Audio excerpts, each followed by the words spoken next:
नाशिक विमानतळ रस्त्याचं होतं विद्रुपीकरण, स्थानिक प्रशासन करते याकडे दुर्लक्ष। नाशिक विमानतळाकडे जाणारा मुख्य रस्ता म्हणजे 10वा मैल ते जानोरी विमानतळ दरम्यान अनेक भंगार व्यावसायिकांनी ऐन रस्त्याच्या कडेला दुकानं थाटली आहेत। प्लास्टिकच्या पिशव्या, प्लास्टिकच्या बॉटल व अन्य असे अनेक प्रकारचे भंगार रस्त्याच्या दुतर्फा पडलेलं असतं। गेल्या अनेक वर्षांपासून या रस्त्यालगत एक भंगार व्यावसायिक आपलं बसस्थान वाढवत असून त्याकडे स्थानिक प्रशासनाचं पूर्णपणे दुर्लक्ष होत असल्यानं नागरिकांमध्ये नाराजी व्यक्त करण्यात येते।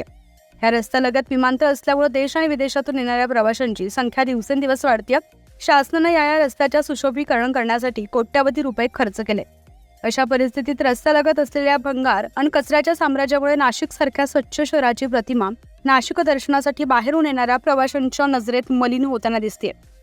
तरी यावर योग्य ती कारवाई व्हावी यासाठी स्थानिक गाव व 10वा मैल परिसरातील सुजाण नागरिकांनी याबाबत इच्छा व्यक्त केली आहे। आता यानंतरही स्थानिक प्रशासन काय कारवाई करेल की पुन्हा काही कारणाने दुर्लक्ष करेल हे पाहणं महत्त्वाचं ठरणार आहे। न्यूज 15 मराठीसाठी प्रतिनिधी बापू चव्हाण, नाशिक।